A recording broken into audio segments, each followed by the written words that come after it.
सॉलैंड 2 की इस एपिसोड की स्टार्टिंग में हमें बीजी को दिखाया जाता है जो कहती है कि तो चलो अब फ्यूजिंग प्रोसेस को शुरू करते हैं। तो अब जल्दी बताओ कि अब कौन पहले जाना चाहेगा। जिस पर हेवनली डेमन हॉर्स बेबे के पास आकर उसके हाथों को रब करने लगता है, जिसे देखकर बीजी एक स्माइल को पास करती है, जबकि यूहाओ भी आगे आकर एक स्माइल को पास करता है और वो कहता है कि एल्डेस्ट सीनियर ब्रदर क्या आप तैयार है। जिस पर बेबे भी हाँ में सिर हिलाता है और इसी के साथ यूहाओ कहता है कि तो ठीक है अब मैं भी शुरू करने वाला हूँ। लेकिन सडनली हेवनली डेमन हॉर्स काफी जोरों से रोर करने लगता है, जिसे देखकर यूहाओ मन में कहता है कि हेवनली डेमन हॉर्स तो एल्डर ब्रदर के साथ कॉन्ट्रैक्ट करने के लिए मान गया था, अब आखिर ये क्या कहना चाहता है। जबकि बीजी कहती है कि ये चाहता है कि बेबे तुम हेवनली डेमन हॉर्स के जेम जो कि फॉरहेड में है उसे हाथों से टच करो, जिसे सुनकर बेबे हैरानी से हेवनली डेमन हॉर्स को ही देखने लगता है और इसी के साथ हेवनली डेमन हॉर्स भी हाँ में सिर हिला देता है। और भाई लोग इतना प्राउड हेवनली डेमन हॉर्स ने एक्चुअली एक इंसान को अपने जेम टच करने के लिए परमिशन दे दिया था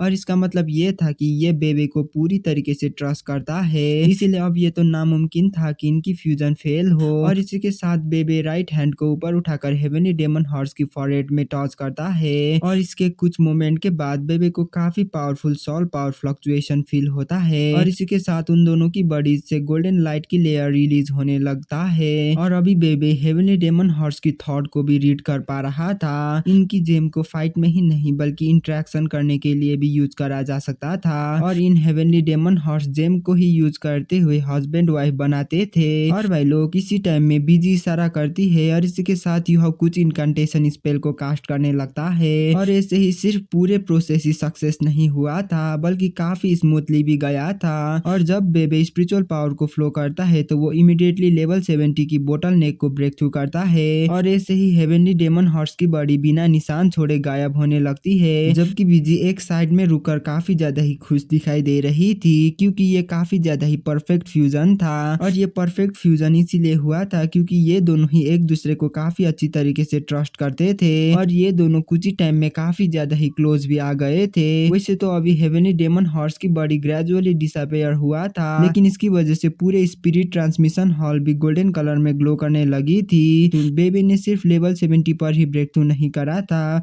बल्कि बेबे की सोल पावर 72 लेवल पर पहुंच चुका था। और भाई लोग इसी के साथ बेबे की बॉडी से एक ड्रैगन रोर सुनाई देती है जिसे फॉलो करते हुए बेबे एक ह्यूज ड्रैगन बनता है जो कि उसकी 7th सोल रिंग की एबिलिटी थी और उस एबिलिटी का नाम radiant Holi dragon true body होती है। और उस ड्रैगन के फॉरहेड में एक डायमंड भी अपीयर हो गया था जो कि एग्जैक्टली हेवनली डेमन हॉर्स की जेम जैसा दिखाई दे रहा था। और जब सभी लाइट्स डिसअपियर होती है तो बेबे भी ह्यूमन फॉर्म में दिखाई देता है और जब वो पूरी तरीके से ह्यूमन फॉर्म को लेता है तो उसकी करीब ही हेवनली डेमन हॉर्स अपीयर होती है जिसे देखकर सभी लोग काफी ज्यादा ही हैरान थे। और अभी बेबे के पास 2 येलो 2 पर्पल और 3 ब्लैक सोल रिंग था और उसके 7th सोल रिंग में गोल्डन पैटर्न्स भी आ गई थी। फिर बेबे हेवनली डेमन हॉर्स को हक करता है और वो दिल से कहता है कि हेवनली डेमन हॉर्स तुम्हारा बहुत बहुत शुक्रिया, आज से मैं तुम्हें हेवनली ड्रैगन बुलाऊंगा, जिस पर वो भी मान जाता है। और भाई लोग अभी के टाइम में टांग सेट की सभी लोग भी बेबे की पावर को सेंस कर पा रहे थे। फिर यूहाओ बेबे को कंग्रेचुलेट करता है जबकि बेबे भी अपनी एबिलिटीज को बढ़ जाने की वजह से काफी ज्यादा ही खुश दिखाई दे रहा था क्योंकि अब उसके पास भी तांगिया को बचाने के लिए चांसेस काफी ज्यादा ही करीब आ चुका था। आइस एंड फायर यिंग यांग से लौटने के बाद बेबे ने स्टार्डो फॉरेस्ट से ब्लू सिल्वर एम्पर ढूंढने के लिए मदद मांगा था लेकिन ब्लू सिल्वर एम्पर पूरे स्टार्डो फॉरेस्ट में भी नहीं थी। इवन गॉड बीस्ट डीटीएन ने भी पर्सनली सोल बीस्ट को ब्लू सिल्वर एम्पर को ढूंढने के लिए आदेश दिया था लेकिन फिर भी डीटीएन की ये करने के बावजूद भी इसका कोई भी फायदा नहीं हुआ। बीस्ट गॉड डीटीएन की हिसाब से ब्लू सिल्वर एम्पर काफी कम हैबिटेट में अपीयर होती है इसलिए अभी बेबे को इंतजार ही करना था। एक बारी अगर उसे ब्लू सिल्वर एम्पर की मदद मिल गई तो वो भी तांगिया को बचाने के लिए जा सकता था। और भाई लोग किसी के साथ यूहाओ कहता है कि जैसे कि एल्डर बीजी ने मेंशन किया था गोल्डन टर्टोइज को लास्ट में फ्यूज करेंगे इसलिए फोर्थ सीनियर सिस्टर आप आगे आइए, जिसे सुनकर जियांग नानन और रूबी टेंटन पाइथन वैसा ही करते हैं जैसा यूहाओ ने करने को कहा था। फिर यूहाओ पूछता है कि फोर्थ सीनियर सिस्टर क्या आप तैयार है, जिस पर नानन एक स्माइल के साथ कहती है कि यूहाओ क्या तुम्हें रेस्ट करने की कोई जरूरत है, जिस पर यूहाओ भी मना करता है और नानन की फ्यूजन के लिए पूरी तरीके से रेडी होता है। जबकि इसी के के साथ वो पाइथन काफी खतरनाक तरीके से जियांग नानान को चपेटे में लेता है, जैसे कि वो पाइथन नानान के ऊपर अटैक करने ही वाला हो। और इस चीज को देखकर यूहाओ के साथ साथ बाकी सभी लोग भी पाइथन के ऊपर अटैक करने के लिए रेडी होते हैं, जबकि जियांग नानान सभी लोगों को समझाते हुए कहती है कि तुम सभी लोग चिंता मत करो, इसके कोई भी बुरा इरादा नहीं है। जिसे सुनकर जू सांची जेलस लुक के साथ बड़बड़ाते हुए कहता है कि मैं तो सिर्फ यही उम्मीद करता हूँ कि ये पाइथन एक लड़की हो, वरना मैं तो काफी बड़ा डिसएडवांटेज में आ जाऊंगा। जू सांची की इस बात को सुनकर तांग उटांग जो ज्यादा दूर खड़ी नहीं थी वो ऑलमोस्ट हंसने ही वाली थी। और तो और सेम टाइम में जू सांची की बातों में उस गोल्डन टॉर्टोइज ने भी एग्री करा था। और भाई लोग किसी के साथ जेंटल लाइट नानन और उस पाइथन को कवर करने लगते हैं और वो दोनों ही काफी खतरनाक तरीके से चमकने लगता है, जिसे देख यूहाओ भी थोड़ा सा हैरान था। जबकि उस पाइथन की ह्यूज बॉडी धीरे धीरे करके मेल्ट होना शुरू हो गई थी, जिसे देखकर यूहाओ अपने इनकांटेशन को और भी फोकस करता है। और इसी के साथ नानन की 7 सोल रिंग भी फॉर्म होने लगती है, जिसकी वजह से नानन की ओरा काफी ज्यादा ही स्ट्रांग हो गई थी। और ये पूरे प्रोसेस काफी ज्यादा ही कम टाइम में किया गया था। और भाई लोग जब ये पाइथन पूरी तरीके से डिसअपियर होती है तो जियांग नानन सभी को देखने लगती है, जबकि उसकी बॉडी से काफी सारे लाइट एमिट्स हो रहा था। और ऐसे ही देखते रूबी टेंडन पाइथन नानन की बॉडी से अपीयर होती है। और तो उस टाइम में उसकी बॉडी में कोई भी चोटें नहीं थी और वो इस टाइम में कुछ ज्यादा ही एनर्जेटिक और पावरफुल भी दिखाई दे रहा था। और नानन की बॉडी से 7 सोल रिंग पाइथन के बॉडी के तरफ जा रहा था, जिसे देखकर सभी लोग काफी ज्यादा ही हैरान थे। और इसी के साथ बीजी पूछती है कि देखकर ऐसा लगता है कि तुम लोग टेलीपैथिकली फ्यूज्ड हो गए हो। जियांग नानन क्या तुम हमें बता सकते हो कि तुम्हें क्या सोल स्किल मिला है और कितना सोल स्किल मिला है? जिस पर जियांग नानन भी जवाब देते हुए कहती है कि मुझे ऐसा लगता है कि मैंने 3 सोल स्किल को हासिल किया है और तो और मैं फ्यूचर में और भी स्किल को सीख सकती हूँ। जिसे सुनकर सभी लोग और भी ज्यादा सरप्राइज थे। फिर जू सांची जल्दी से आगे आते हुए कहता है कि अब मेरी बारी है। और वह लोग जियांग नानन और बेबे को ऐसे फ्यूज्ड होता देख जू सांची भी थोड़ा सा उत्सुक हो गया था। फिर जू सांची लाउड वॉइस में कहता है कि लिटिल जूनियर ब्रदर क्या तुम रेस्ट करना चाहते हो? अगर तुम थके नहीं हो तो क्या हम अभी शुरू कर सकते हैं? एल्डर बीजी ब्रदर टॉर्टोइज फ्यूजन के दौरान में आपको यहाँ पे देखना नहीं चाहते हैं, इसीलिए तो बीजी भी परप्लेक्स लुक के साथ गोल्डन टॉर्टोइज को देखती है, जबकि गोल्डन टॉर्टोइज बिना बीजी को देखे जू सांची के पास में जाने लगता है। और इस चीज को देखकर बीजी भी जू सांची की उन बातों के ऊपर मान जाती है। और भाई लोग अगर यहाँ पे बीजी के बदले में बियर लॉर्ड होता तो शायद बियर लॉर्ड अभी गोल्डन लायन को काफी बुरी तरीके से मार चुका होता, क्योंकि गोल्डन टॉर्टोइज ने जो किया है ये एक तरीके से डिसरेस्पेक्ट ही है। लेकिन फिर भी बीजी काफी ज्यादा ही काइंड थी। वैसे तो वो ये नहीं जानती थी कि गोल्डन टॉर्टोइज आखिर उससे क्या छिपा रहा है, लेकिन फिर भी बीजी इजीली गोल्डन टॉर्टोइज की उन बातों के ऊपर मान गई थी और वो बाहर जाकर वेट करने लगी थी।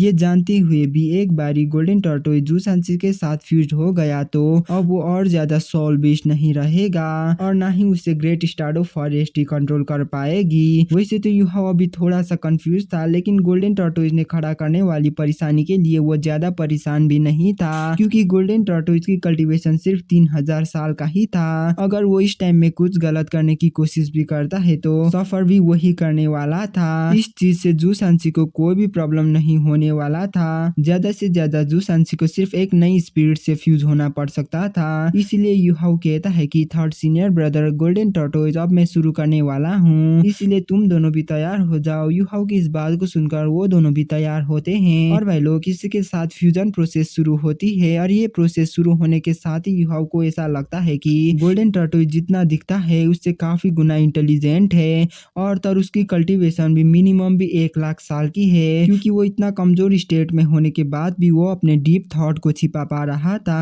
और इसी के साथ यूहाओ तीसरे बार इनकांटेशन स्पेल को कास्ट करने लगता है और यूहाओ की ऐसा करने के साथ ही वहाँ पे एक ह्यूज ज्वान्यू शील्ड जू सांची के पीछे अपीयर होती है और इसी के साथ जू सांची और गोल्डन टॉर्टोइज एक दूसरे के साथ कनेक्ट होने लग गए थे। और भाई लोग इसी के साथ गोल्डन टॉर्टोइज की बॉडी से काफी स्ट्रॉन्ग लाइफ ऑरा बाहर निकलने लगती है और उसकी सेल जो धीरे धीरे करके डिसअपियर होना था वो और भी ज्यादा रियल बनते ही जाता है। उसकी टॉर्टोइज सेल डिसअपियर होने की नाम ही नहीं ले रही थी और तो उसकी सेल से काफी स्ट्रॉन्ग गोल्डन लाइट जिसके अंदर लाइफ ऑरा भरा था वो काफी काफी खतरनाक तरीके से निकलने लगता है और इस टाइम में उसकी सभी रिजेज साइन कर रही थी और इन चीज को देखकर युहाओ को कुछ तो गलत लगता है। इसलिए युहाओ सबकॉन्शियसली अपने हाथों को ऊपर उठाता है, क्योंकि अगर गोल्डन टॉर्टोइज ने कुछ गलत करने की कोशिश करा तो वो तुरंत ही वहीं पे गोल्डन टॉर्टोइज को मारने वाला था। लेकिन जू शांसी उसे ऐसा करने से रोकते हुए सिग्नल देता है। और अगर वैसे बात किया जाए तो वहाँ पे वो युहाओ ने ही सिर्फ वहाँ पे स्पिरिट ट्रांसमिशन में पार्ट नहीं लिया था, बल्कि जू शांसी ही मेन बंदा था जो फ्यूज हो रहा था। इसलिए जू शांसी भी सब कुछ फील कर सकता था। वैसे तो अभी की ये प्रोसेस दूसरों से काफी ज्यादा ही अलग था, लेकिन फिर भी जू शांसी फील कर सकता था कि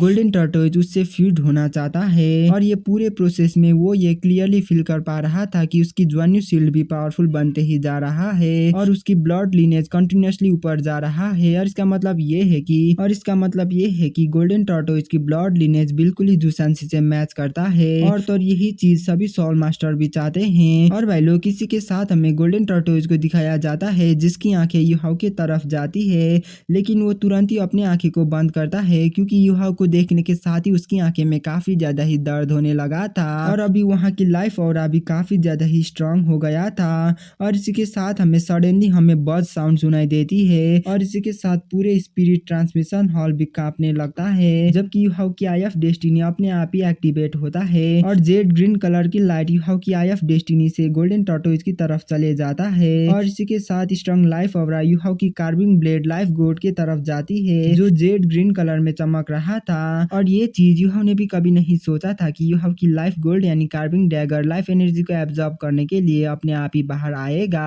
और भाई लोग, आखिर इसका मतलब क्या हो सकता है? वैसे अगर बात किया जाए तो युहाओ उस कार्विंग डैगर के साथ काफी ज्यादा ही फेमिलियर था और इस लाइफ गोल्ड के अंदर काफी ज्यादा ही प्योर लाइफ एनर्जी होती थी और ये लाइफ गोल्ड एक्सटर्नल एनर्जी को एब्जॉर्ब नहीं करता था। अगर इसने कैसे भी करके एक्सटर्नल एनर्जी को एब्जॉर्ब कर भी लिया तो भी उस एनर्जी को वो तुरंत ही डिसिपेट करता था, क्योंकि उन लाइफ फोर्स लाइफ गोल्ड को सेटिस्फाइड कर नहीं सकती थी। लेकिन आज कुछ ज्यादा ही अनोखा हो गया था, क्योंकि आज युहाओ की लाइफ गोल्ड अपने आप ही बाहर निकल कर आया था और तो वो बाहर आने के साथ ही लाइफ एनर्जी को एब्जॉर्ब भी करने लगा था और ये एनर्जी काफी ज्यादा ही प्योर भी थी। और तो उससे भी ज्यादा हैरान कर देने वाली बात तो ये थी कि ये एनर्जी डिसिपेट भी नहीं हो रहा था। और भाई लोग, इसी के साथ देखते ही देखते जेड ग्रीन कलर की लाइट भी स्ट्रॉन्गर बनते ही जाता है और तो इसकी वजह से युहाओ को भी काफी ज्यादा ही बेनिफिट मिलना शुरू हो गया था। और इसके साथ देखते ही देखते युहाओ की बॉडी से एक और बार काफी सारे लाइट्स बाहर निकल कर आते हैं और ये लाइट्स 4 ह्यूमन फिगर में बदल जाते हैं और ये human figure snow empress, ice empress, sky dream और स्टार अनाइस ग्रास होती है। और इन चारों लोग को युहाओ की बॉडी से बाहर निकलता देख सभी लोग काफी ज्यादा ही हैरान हो गए थे, क्योंकि वहाँ रहा हुआ कोई भी लोगों को ये पता नहीं था कि युहाओ के पास इतना सारे स्पिरिट हो सकता है। वो लोग तो सिर्फ स्नो एम्प्रेस के साथ ही फेमिलियर थे, इसीलिए वो लोग काफी ज्यादा ही हैरान हो गए थे। जबकि उन सभी लोगों के आसपास जेड ग्रीन कलर की हेलोज अपीयर होती है और इस टाइम में स्नो एम्प्रेस, आइस एम्प्रेस और स्काई ड्रीम काफी एक्साइटेड दिखाई दे रहे थे, क्योंकि ऐसी लाइफ एनर्जी उन लोगों के लिए भी काफी ज्यादा ही बेनिफिशियल था।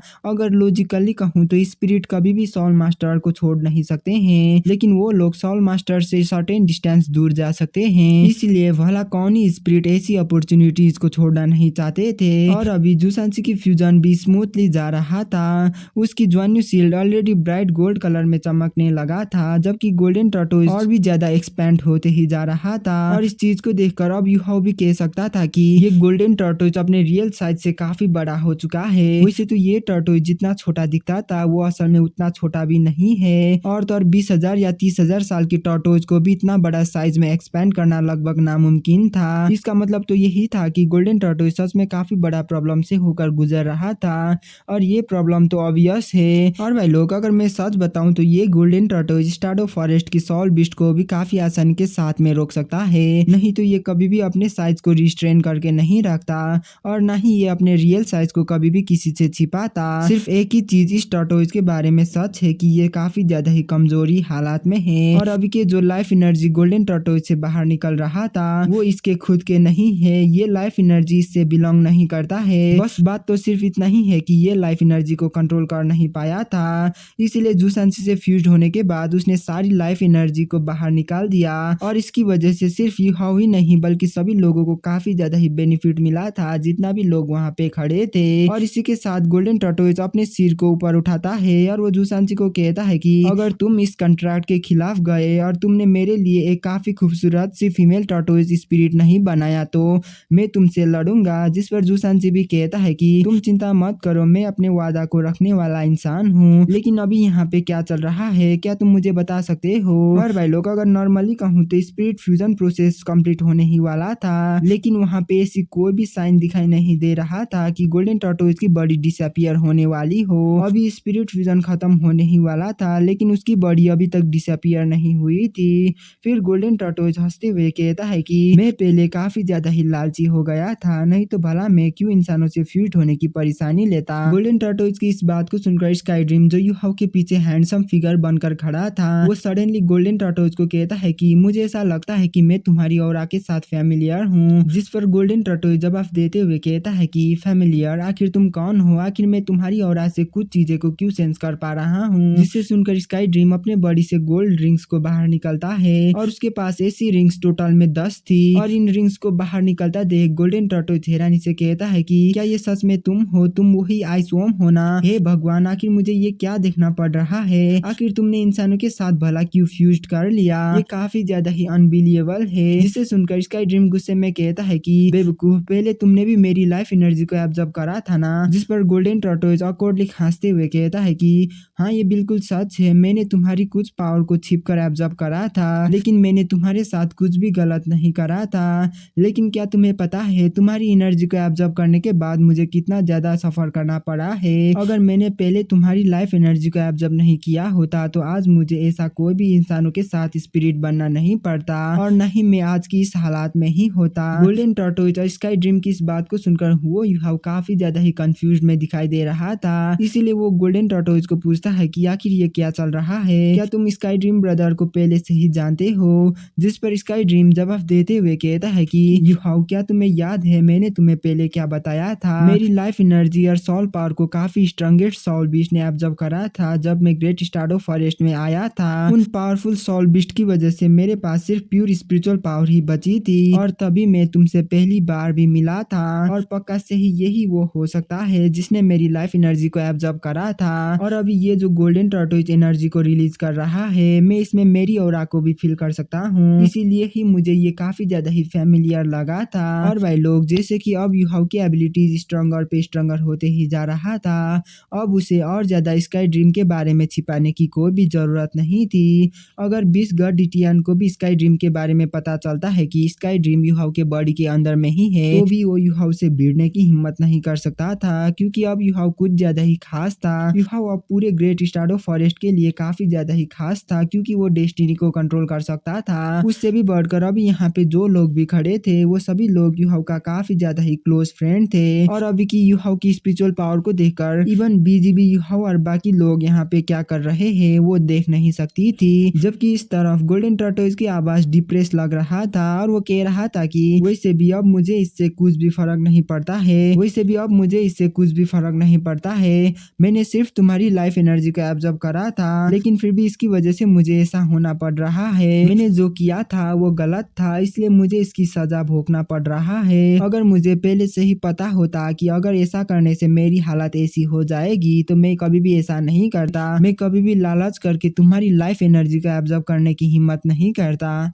इन लोगों की ऐसी बात को सुनकर जूसांशी क्यूरियस होकर पूछता है कि आखिर क्या हुआ, तुम्हारे पास 30,000 साल की कल्टीवेशन तो नहीं है ना? जिस पर गोल्डन टॉर्टोइज कहता है कि बिल्कुल नहीं, सभी गोल्डन टॉर्टोइज के पास मैक्सिमम में 10,000 साल की कल्टीवेशन होते हैं, लेकिन फिर भी मैं पूरे 100,000 ईयर की सोल बीस्ट हूँ। और भाई लोग, हम जिस सोल बीस्ट को 3,000 साल की सोल बीस्ट सोच रहे थे वो असल में 1,00,000 साल की सोल बीस्ट होती है। और अगर यहाँ पे दूसरे और कोई सोल बीस्ट होते तो उसकी इस बात को सुनकर वो लोग दीवार में सर को मारकर मरना ही पसंद करते। वैसे तो सभी सोल बीस्ट की नेचुरल एनिमी होते हैं, लेकिन इस गोल्डन टॉर्टोइज की कोई भी नेचुरल एनिमीज नहीं थी, क्योंकि जो भी सोल बीस्ट इसके करीब आते थे उन लोगों को काफी ज्यादा ही बेनिफिट मिल सकता था। वो लोग हाफ इफोर्ट में ही डबल रिजल्ट को हासिल कर सकते थे। वैसे तो इन गोल्डन टॉर्टोइज की फाइटिंग स्ट्रेंथ ज्यादा नहीं थी, लेकिन फिर भी इनकी रेपुटेशन पूरे स्टार्डो फॉरेस्ट के अंदर काफी ज्यादा ही हाई था। ये लोगों के पास काफी ज्यादा ही स्ट्रॉन्ग डिफेंस एबिलिटीज थी। इवन 100,000 ईयर की सोल सॉल बीस्ट भी गोल्डन टॉर्टोइज की डिफेंस को तोड़ नहीं पाते थे।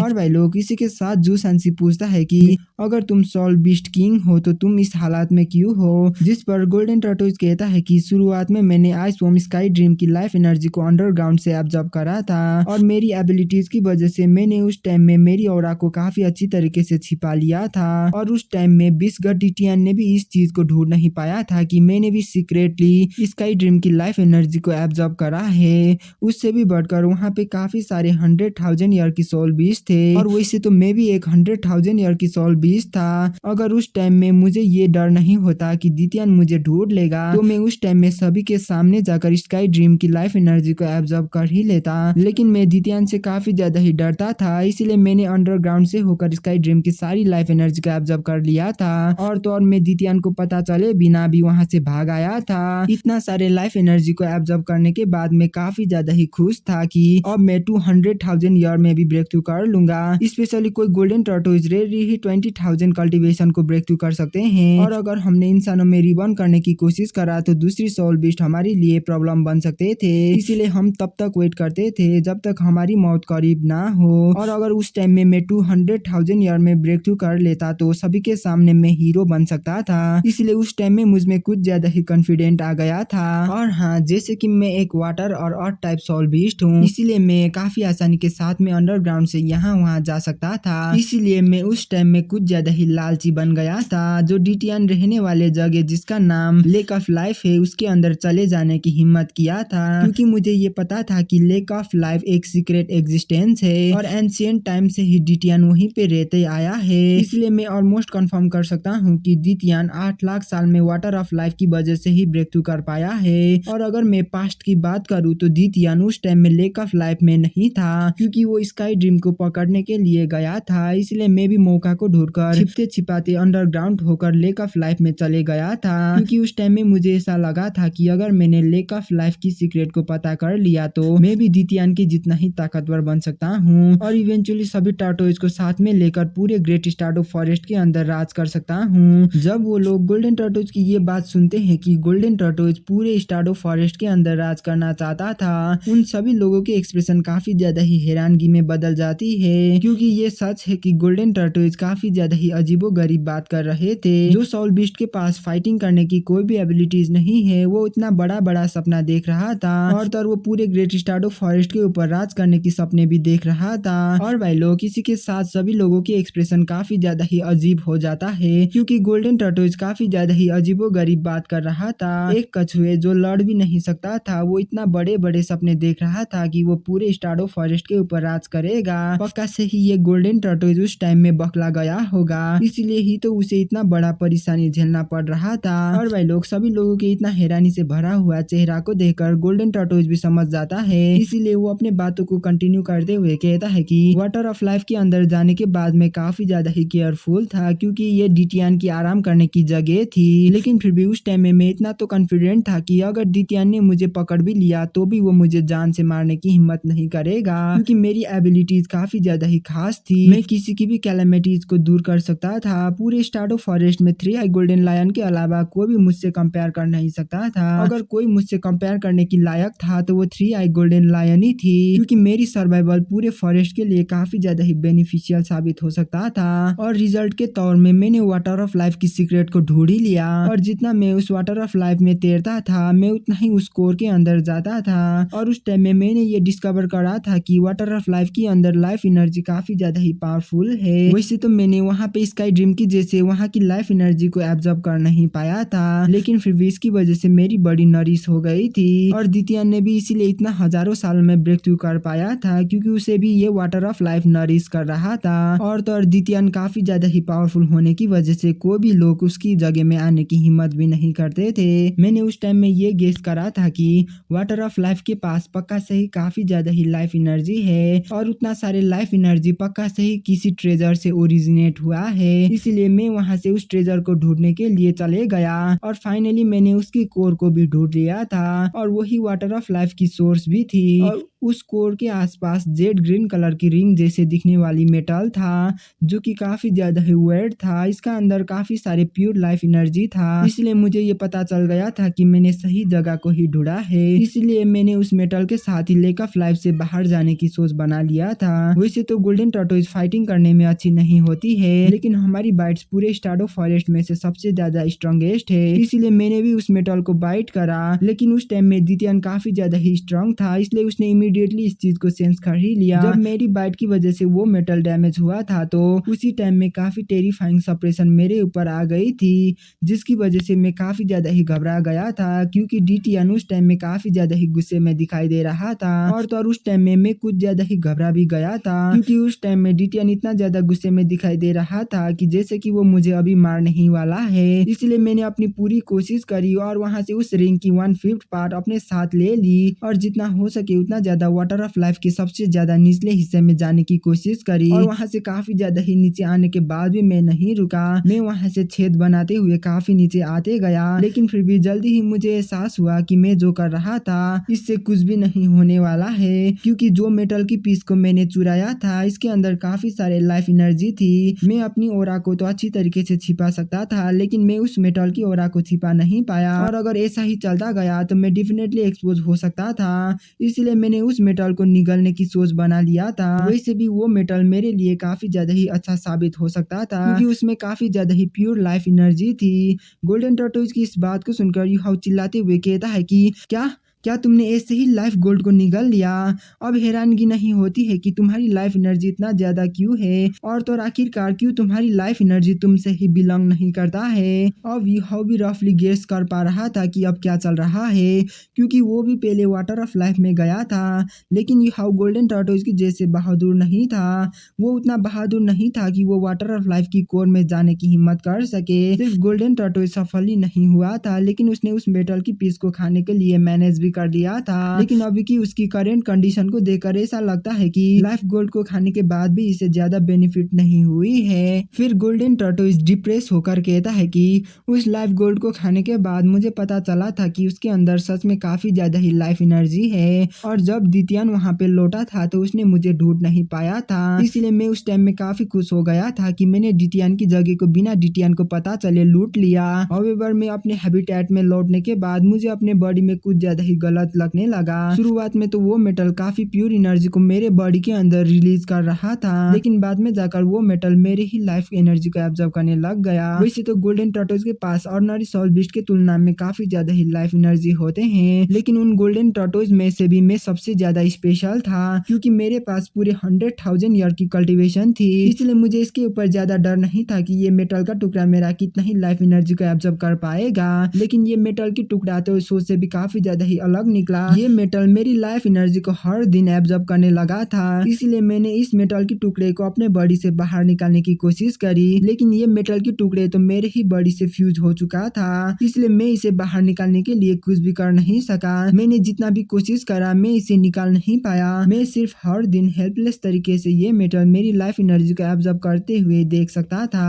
अभी की मेरी इस कंडीशन में मैं किसी भी सोल बीस्ट को मदद भी मांग नहीं सकता था, क्योंकि अगर इस बारे में डिटियन को पता चल गया तो वो मुझे आसानी के साथ मरने भी नहीं देगा। वो मुझे इतना ज्यादा टॉर्चर करेगा कि मैं तुम्हें बता भी नहीं सकता हूँ। इसलिए मैंने तुम जैसे इंसानों को मेरी फायदा उठाने की मौका दी। वैसे भी ऐसा करने से दूसरी तरीके से तो मैं जिंदा रह सकता था। इसीलिए अब से मैं सभी लोगों को यही कहता हूँ कि हमें लालच करना नहीं चाहिए। लालच बुरी बला है, लालच किसी को भी मार सकता है। ये कहते हुए वो तो रोना भी शुरू हो गया था, जबकि इस तरफ स्पिरिट फ्यूजन प्रोसेस कंप्लीट होने ही वाला था, लेकिन अभी भी उसकी बॉडी गायब नहीं हुई थी। और इसके साथ गोल्डन टर्टोइज की ह्यूज बॉडी आसमान में उड़ने लगता है, और सडनली वो जूसांची की ज्वान्यू शील्ड में जाकर फ्यूज्ड हो गई थी। और इसी के साथ रेड सोल रिंग इंस्टेंटली जूसांची के बॉडी में ग्लो करने लगता है, और उसकी 7th सोल रिंग एक 100,000 ईयर की सोल रिंग थी। और तो और इसी के साथ उसकी ज्वान्यू शील्ड भी इंस्टेंटली डार्क गोल्ड कलर में ग्लो करने लगा था। और इसी मोमेंट में जेड ग्रीन कलर की लाइट फ्लैश होती है, और उसी मेटल की पीस गोल्डन ज्वान्यू शील्ड से बाहर निकल कर आता है, जिसे देखकर जूसांची की बॉडी बॉडी से एक लंबे साय के बाद गोल्डन टॉर्टोइज खुश होते हुए कहता है कि फाइनली मेरी मौत होने के बाद ये निकल ही गई।